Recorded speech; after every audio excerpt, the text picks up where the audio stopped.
Hey everyone, it's Karina with Karina Loves to Plan. Thank you for joining me in my little corner of the internet where we talk all things planners, fountain pens, and fountain pen inks. Today, I wanted to talk about something just a little bit different. And there's been a lot of reflection that I've been doing recently when it comes to the overall fountain pen hobby, as well as everything that's involved with it. And I wanted to look at something that I found when it comes to the hidden costs of constant acquisition.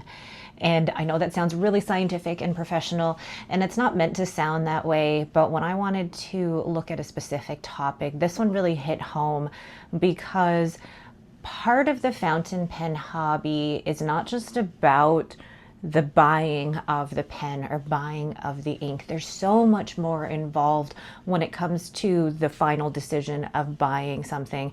And I wanted to go through all of that because I think there's so many things that we take for granted when it comes to finally buying a pen and everything that is involved with that decision. So I wanted to take a look at all of the little things that could be involved when it comes to acquiring a pen. And if we're doing that constantly, what does that actually cost us? So the first thing that I want to look at is really the mental or the cognitive load or the costs that is involved when it comes to purchasing or acquiring a pen. There's this decision fatigue, this constant making a decision of what pen should I buy, what nib size should I buy, is this the right color for me, or what ink should I buy, is this the right shade, is this the right amount, is the price right? There's all these questions that we're constantly asking ourselves when it comes to purchasing something, and that can lead to a lot of mental fatigue. We're constantly researching and looking at, comparing and tracking all of the different releases, and that can be really tiring and overwhelming after a while. I mean, at first there's this excitement that goes with researching and looking through all that, and I am guilty of that as well. When it first came to this hobby, I really was about falling into the rabbit hole and just researching and taking in all of the information that I could. But now that I've been in this hobby for a few years, I'm finding that is actually really fatiguing, and that mental cost that it takes to research something and to compare and really make that final decision. It's a lot. It takes a lot out of you. Then there's the collection anxiety. And for those who are collectors and don't have this fatigue, then this may not necessarily apply to you. But when it comes to collection anxiety, I get a little bit of anxiety when the numbers of my inks and pens get to be too much for me. And it may be an arbitrary number for me, but then I get this sort of feeling when the collection gets to be too much. And what does that feeling involve for me? For me, it involves when I look at my collection and I feel like I'm not using everything enough. And when I don't feel like I'm using everything enough, then it gives me this anxiety that I'm not giving enough attention to everything in my collection. So that stress of maintaining this rotation to make sure that nothing goes to waste can be really fatiguing. And for me personally, I feel like I'm more of a user than a collector. So that collection anxiety, making sure that nothing goes to waste, can be really tiring. But for those who have large collections and see themselves as collectors rather than users, this may not apply to you. But for me personally, that is an additional cost of constant acquisition, is making sure that nothing I purchase goes to waste. Then there's the FOMO. The FOMO, or the fear of missing out. And this is never ending for a lot of people. There's always going to be a new release or a limited edition or a must-have. And I feel like it's happening a lot more in the last couple of years than it did when I first came onto the fountain pen hobby. And it can be very overwhelming. And I mentioned this actually in one of my previous videos, where this FOMO, I feel like, is more prevalent in our society than it was many, many years ago, especially with social media and this constant barrage, if that's the word, but this constant stimulation of new products all the time. That can be really fatiguing. And then it's hard to separate this fear of missing out with what is it that we actually want in our collection. Because again, like I said, there's always going to be a new release. There's always going to be a limited edition. There's always going to be something that you must have. So that constant stimulation is exhausting and costs us a lot when it comes to our mental health and our mental capacity. And then this one, the guilt cycle. And when it comes to our hobbies, we really don't want to be feeling a lot of guilt because our hobby brings us joy. But then there is this underlying guilt of this constant researching, buying, justifying our purchase. And we keep repeating that. I think it gets to a certain point in our collection where that cycle then starts to make us feel guilty. I want to actually, look into why that is. Why do we feel guilty after a certain point? I didn't feel guilty about certain purchases when I first started, or there's certain purchases in my collection now that I don't feel guilty about. But I think it's that constant buying and justifying and then feeling guilty and repeating that cycle. Why do we do it? Does anybody else feel that way? Is it because of the influences around us that make us feel guilty? What is it about that cycle that makes us feel guilty? I think for me, it goes back to that collection anxiety where if I'm buying something new, is this actually going to get used? Am I bringing something into my collection that is just going to sit there and collect dust versus something that I'm actually going to use on a day-to-day basis? And that for me is where I feel guilty. If I start to buy things without knowing if I'm going to use them or not, then that's where that guilt comes in. So for me, I'm more of a user rather than a collector. So when I'm purchasing something for my collection, it better be something that I want to use often, but also have the room in my collection to be able to use it often enough. So that guilt cycle for me comes down to whether there is room in my collection for me to use that regularly. For others, it may be something completely different. But if the guilt cycle exists for you, let me know, and let me know what you think about that. So alongside the mental and the cognitive costs, there's also the time costs. And at the beginning, I really enjoyed being able to invest my time in researching new pens, watching YouTube videos, reading different articles, and just doing the overall research. And I really did enjoy that. I felt like that was a huge part of this hobby, and I felt like I wanted to learn as much as I could about different pens, different inks. And I don't see that as a negative cost necessarily. I feel like that's a great way to get yourself into the hobby and learn about what you like and what you don't like.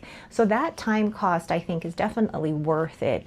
Being able to research different pens, different nibs, different inks, different papers, and coming out at the end of that research and finding out what you actually like.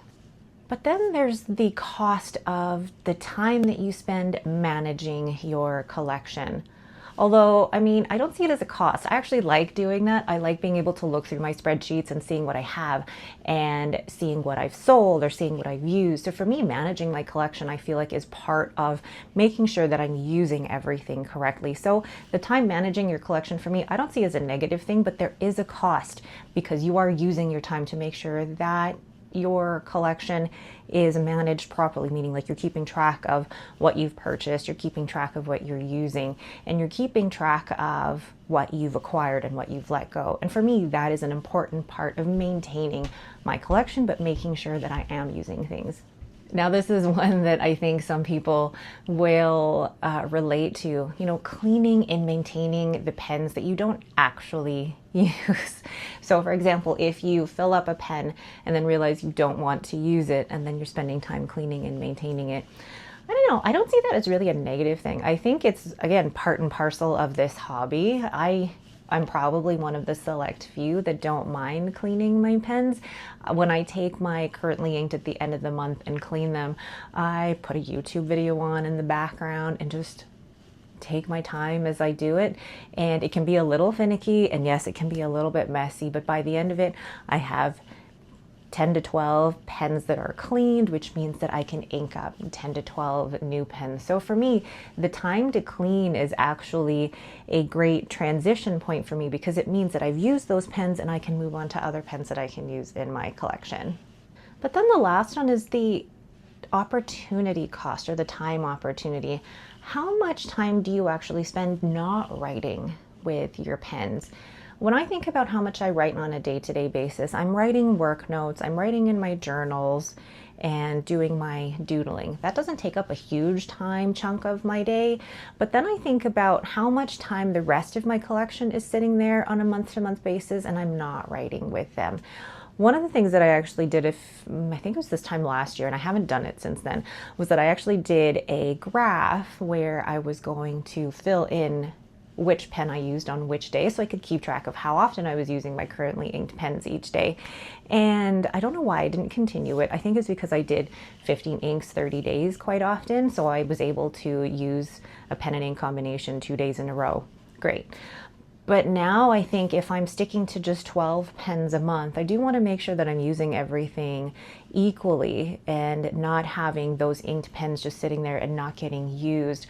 So there's that cost as well of time where how much time are my pens actually sitting there not being used? So time. You'd think that time in itself wouldn't be such a huge cost, but when you think about all of that together, there is a lot of time that goes into this hobby. So the next cost is the financial cost. And this is just beyond the price tag, beyond the initial cost of actually purchasing the pen or the ink. So if you ever want to let go of a pen or sell a pen because it's no longer bringing you joy or it no longer fits in your collection, which I have done quite often, you're normally selling at a loss. And I'm actually okay with that because I know that for me, I would rather sell at a loss than have to keep something in my collection that I'm not going to use. But also it benefits the person who is purchasing this at a lower price than they would have if they had purchased it new. And then it makes sure that products are actually being used. It's like thrifting, right? But yes, there is that financial cost that if you do then sell a pen, you are losing a bit of money on that. And to me, that's just part of the hobby. If you're going to sell, you're not going to be able to sell it at the price that you purchased it for. You're always going to incur some sort of loss, and I'm okay with that. How many of us have actually purchased something and then realized we already have that at home, especially when it comes to inks? That's why for me, I really like to keep track of all of the pens and inks that I've acquired to make sure I don't have any duplicate purchases, because then you've wasted money on a duplicate purchase on something that you already have. And when it comes to inks, unless you're using that particular ink a lot and you can go through a bottle very quickly, it's going to take you ages to go through 2 bottles. So be mindful of duplicate purchases because it can cost you a bit. Now, who's ever done this where they've bought a pen and they're like, well, now I need a new case for the pen.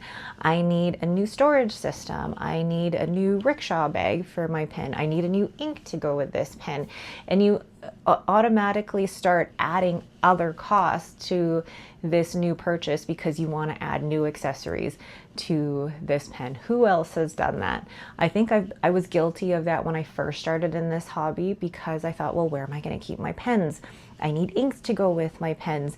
But now that I've been in the hobby for as long as I have, not every pen purchase feels like I need to purchase a new ink with it or something else with it. I'm getting pretty good at keeping my purchases at what I need them to be rather than, well, now I need to add all of this to my collection and to the accessories.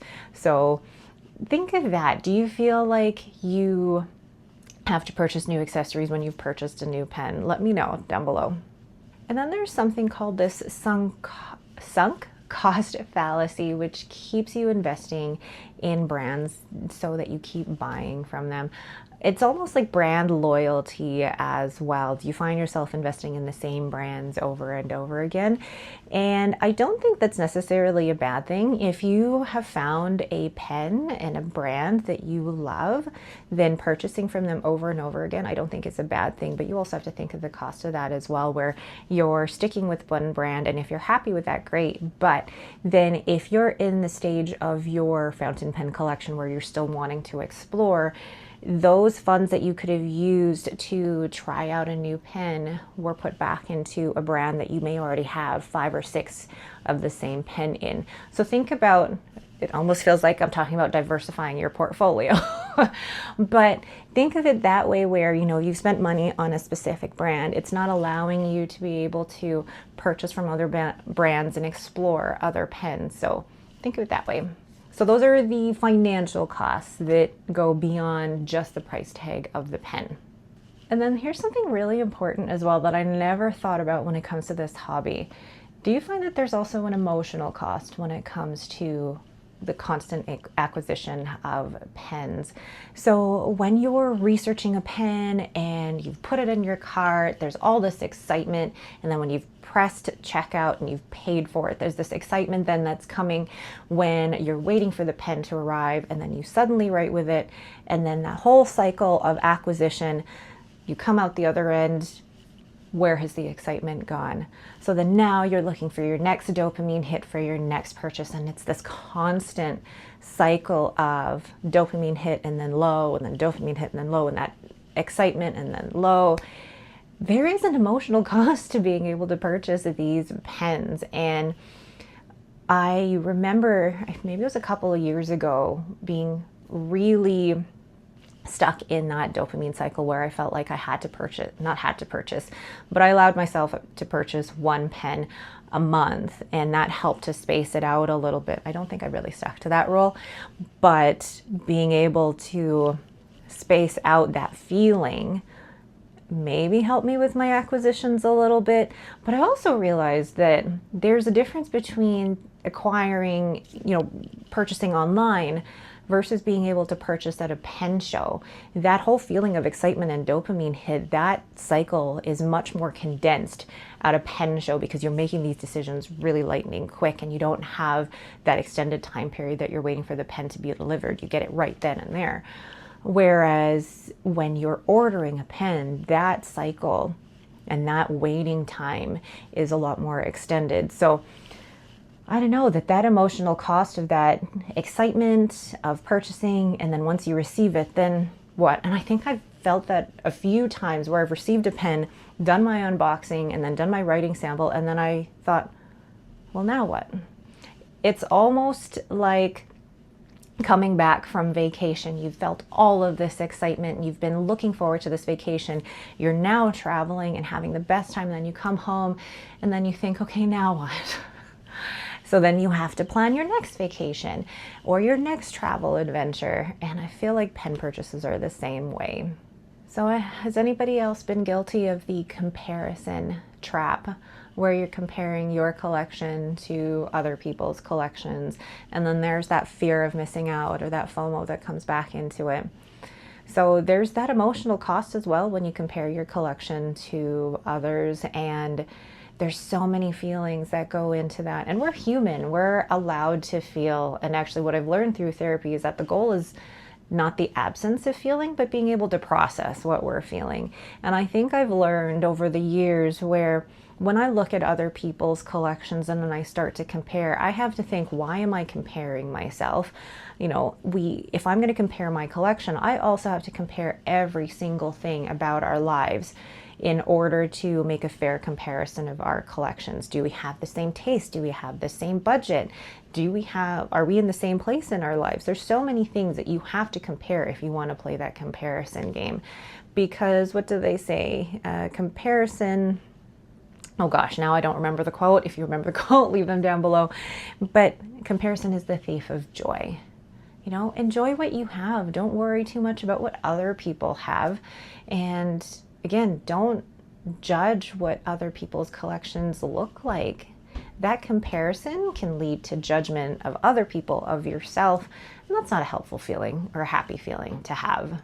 Have you ever felt a loss of connection to individual items in your collection, where you've accumulated so much that it feels like some of these items are now just interchangeable?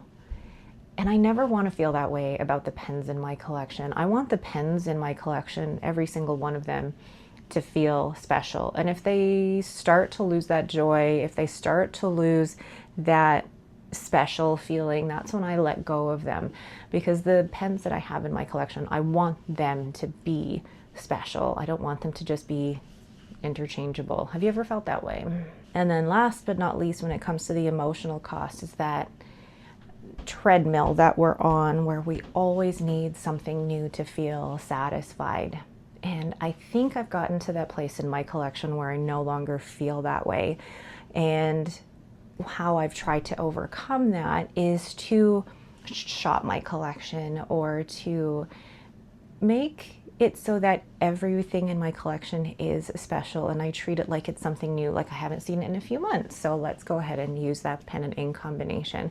And that's why I rotate my pens as well, to make sure that it doesn't lose that spark when I first got it, and it doesn't feel like, oh, it's another pen that I've purchased, let's put it to the side.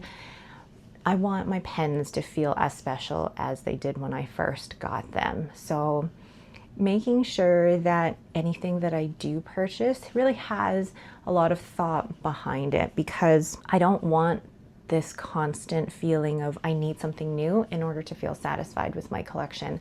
I want to be satisfied with my collection as it is now, rather than thinking I need this to add to it, I need this to add to it. I want to feel satisfied with what I have now. So those are some of the emotional costs that we don't always think about when it comes to constantly acquiring new pens and inks. So then there's also the practical costs. I mean, the more pens you buy, the more inks you buy, where are you going to put them all? So there's the storage problem as well. So you've got to buy more storage, or you've got to think about where to put everything. And it's funny when we think of it that way, because when I first started this collection, I thought, okay, I've got one ink sample vial holder. That's all I'll ever have, or I'll only ever need one drawer. I've definitely expanded to more than that.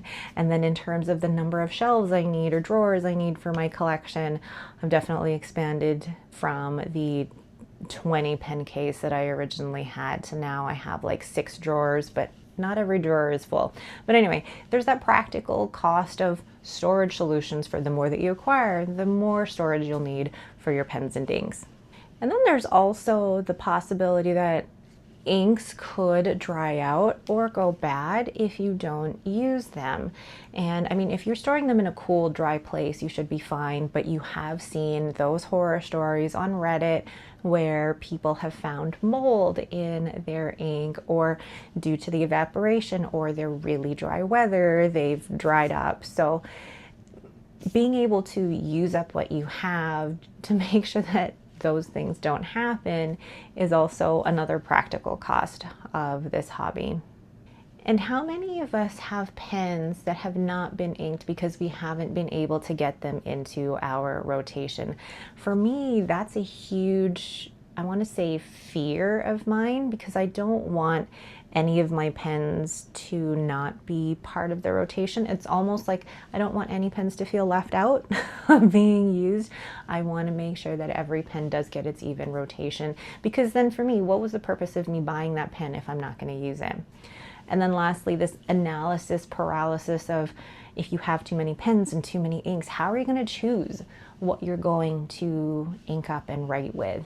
So there's that practicality of, if you have too much, how are you going to decide what to write with? So then there's the actual cost of the hobby itself. When I first started in this hobby, it was more really about researching, but also loved getting to know people. And I feel like years down the road now, I say years down the road, it's been like 4 or 5 years, I've made some great friendships that I would not have been able to have without social media, and without pen shows. And you know, being able to have those types of friendships is wonderful and fantastic. You know, if you have too many pens and too many inks, you actually spend less time writing with them or using them, because you have so many that you need to rotate through. And then the hobby itself becomes more about acquiring rather than the practicality of it. But then if you are a collector and it is about collecting rather than using, then that's what works for you. But I think for me personally, I went through a stage where it just became about acquiring, and that was overwhelming, because then I sat down and looked at my collection and thought, how am I going to use all of these realistically within the span of a year, if I'm only using these pens maybe 2 or 3 times a year, is that enough for me? And when I realized that, then that helped me figure out a number that was more realistic for me in terms of what's a good number of rotations that each pen should have per year. I know that was a lot of talking about, I say hypothetical, but more philosophical things about this hobby. But really, I think the core message with this is every purchase of a pen has a cost that extends far beyond that initial transaction that you've paid for. The question isn't always about, can I afford this pen when it comes to the budget, but it becomes the question of, can I afford to own this pen? So it becomes about attention, space, maintenance, and your mental bandwidth. Think about all of that. It was really interesting for me to think about all the time I spend on my fountain pen hobby. And a lot of it is enjoyable. Like, I wouldn't be in this hobby if I didn't find certain things enjoyable, like researching or watching YouTube videos or things.